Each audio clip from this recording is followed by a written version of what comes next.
Black board education में आप सभी का स्वागत है। आज 25 अप्रैल 2022 है और आज के जितने भी महत्वपूर्ण क्वेश्चन हैं करंट अफेयर के उसको यहाँ बताया जाएगा।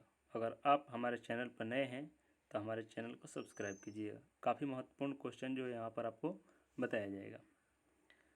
अगर PDF चाहिए तो इस टेलीग्राम को ज्वाइन कीजिए, यहाँ आपको PDF भी प्राप्त हो जाएगा।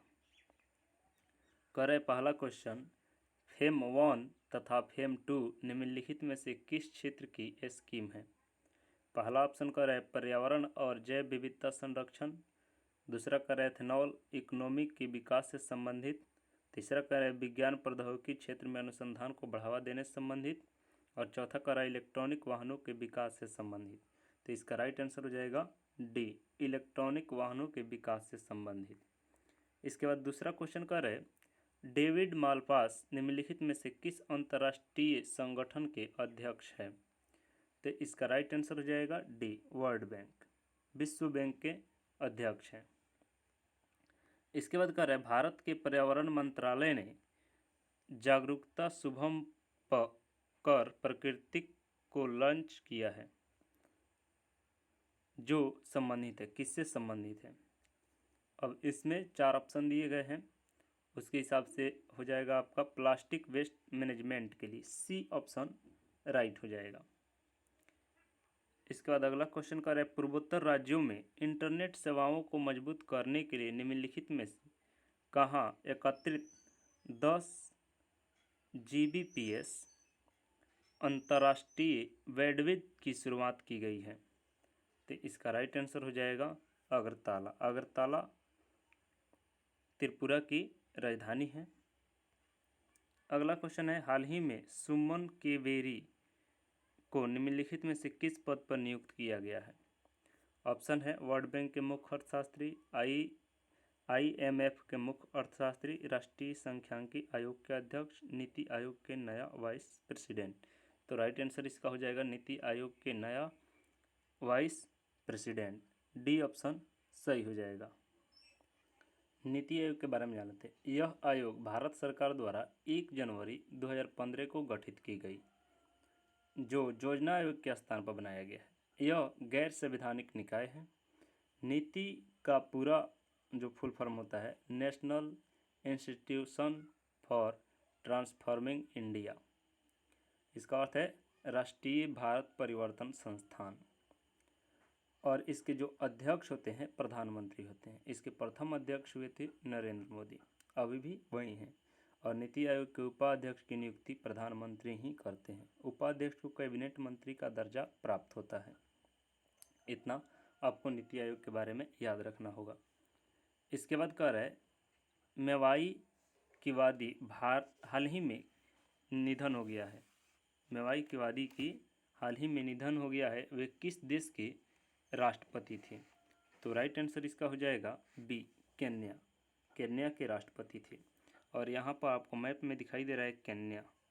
केन्या की राजधानी है नैरोबी और इसके पास में ही विक्टोरिया झील है और यह हिंद महासागर से भी लगा हुआ है।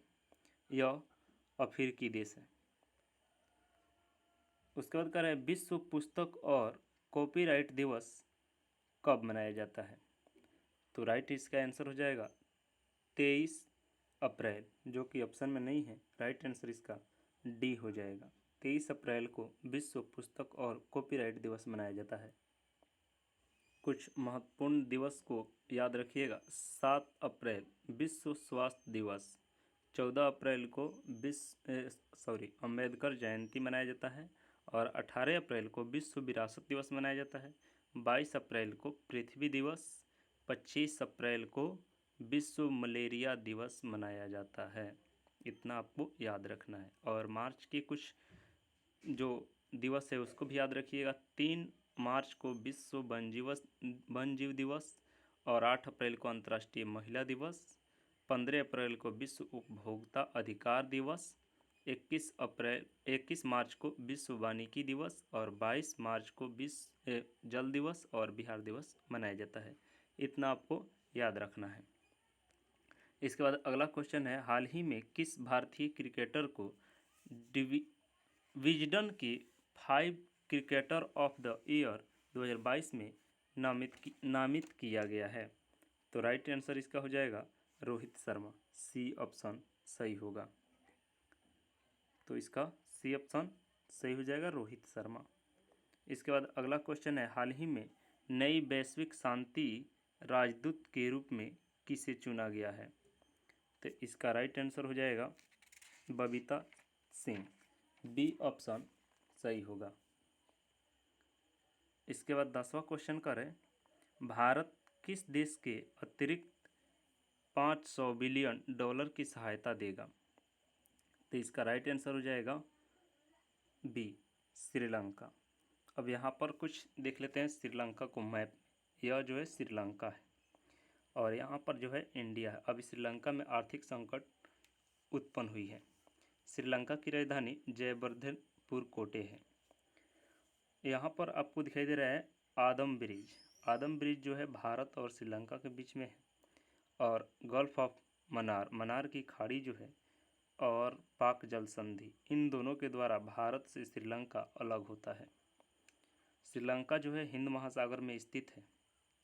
तो इतना आपको याद रखना है कि भारत और श्रीलंका के जो अलग करने वाले जल संधि वे है पाक जल संधि और मन्नार की खाड़ी। ठीक है। इसके बाद अगला क्वेश्चन है, आरबीआई ने किस बैंक पर 36 लाख का मौद्रिक जुर्माना लगाया है? तो इसका राइट आंसर हो जाएगा central bank of India. B option सही होगा। इसके बाद अगला क्वेश्चन कर है, ब्रिटेन के प्रधानमंत्री बोरिस जॉनसन जो है वे भारत में ब्रिटिश कंपनी जेसीबी की फैक्ट्री का उद्घाटन कहाँ पर किया है? तो जेसीबी का उद्घाटन ब्रिटेन के प्रधानमंत्री ने किया है, वह किया है बड़ोदरा में। और बड़ोदरा कहाँ है? गुजरात में। तो गुजरात से संबंधित कुछ क्वेश्चन हमेशा आते रहते हैं, उसे देख लेते हैं। प्रधानमंत्री मोदी ने WHO विश्व स्वास्थ्य संगठन global centre for traditional medicine की आधारशिला जामनगर में रखी है, जो कि गुजरात में है। प्रधानमंत्री मोदी ने हनुमान जी की 108 फीट की ऊंची प्रतिमा का अनावरण गुजरात के मोरबी में ही किया। गुजरात के बनासकांठा जिला में भारत पाक सीमा पर नड्डा बेट में सीमा दर्शन परियोजना का उद्घाटन किया गया। नीति आयोग के राज्य ऊर्जा जलवायु सूचकांक में गुजरात शीर्ष पर रहा है। राष्ट्रपति रामनाथ कोविंद ने गुजरात के पोरबंदर में माधवपुर घीड़ मेले का उद्घाटन किया है। गुजरात सरकार ने पाल दभवाव नरसंहार के 100 साल पूरे कर लिए हैं। प्रधानमंत्री मोदी ने अहमदाबाद में 11वें खेल महाकुंभ अहमदाबाद में जो हुआ उसका उद्घाटन किया है। प्रधानमंत्री मोदी द्वारा राष्ट्रीय रक्षा विश्वविद्यालय भवन का उद्घाटन गांधीनगर में किया गया, जो गुजरात की राजधानी है। इसके बाद गुजरात हाई कोर्ट में देश की पहली न्याय घड़ी लगाई गई है। राज्य सरकार ने नदियों के सम्मान में नदी उत्सव की शुरुआत किया है।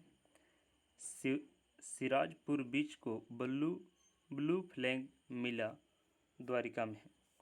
किसान सूर्योदय योजना गिरनार रोपवे का उद्घाटन हुआ है।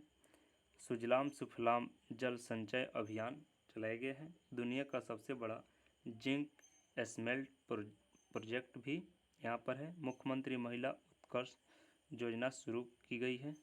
मुख्यमंत्री ने ई-नगर मोबाइल ऐप लॉन्च की है। विश्वामित्री नदी परियोजना को मंजूरी दी है एनजीटी ने।